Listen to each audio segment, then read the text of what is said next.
Hi everybody, Andy here with etrailer.com, and today we're going to take a look at this Phoenix Faucets Catalina RV kitchen faucet with pull-down spout.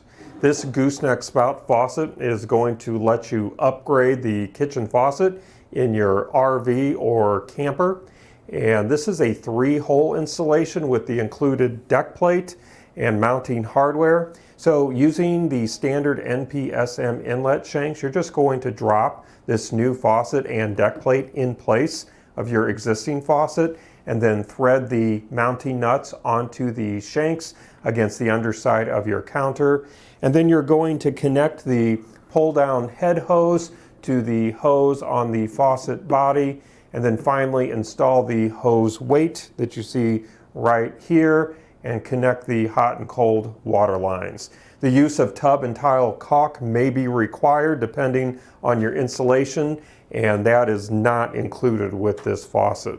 So the star of the show is this pull-down head that's going to make it easy to get food off of your dishes.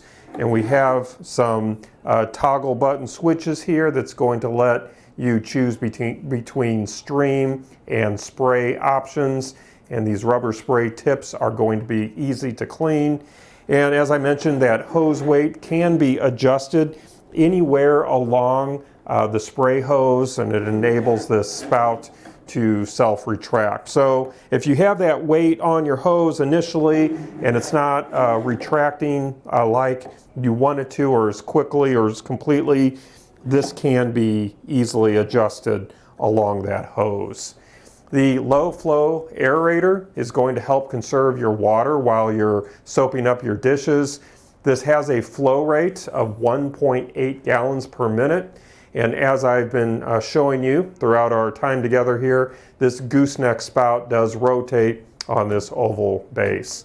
So this is a dual handle design with lever style handles, and quarter turn cartridge stems are going to enable the faucet to fully turn on and turn off, and the washerless design is going to reduce friction and daily wear for long-lasting durability. This features a non-metallic ABS plastic construction with this matte finish and a spin-welded silicone thermoplastic underbody. So I took some measurements earlier before our time together, and I want to begin with the overall dimensions to help you determine if this is going to work for you. Measuring the width first from handle tip to handle tip, we are sitting right at 13.5 inches wide. And then measuring from the countertop that this is going to be installed on to the tallest point here of our spout, we are sitting right at about 14.5 inches tall. Now turning to just the dimensions of the base itself, the overall width, we are sitting right at about 10.25 inches wide, and then right at about 2.25 inches deep. And again, just the base itself, about 1 inch tall from the countertop.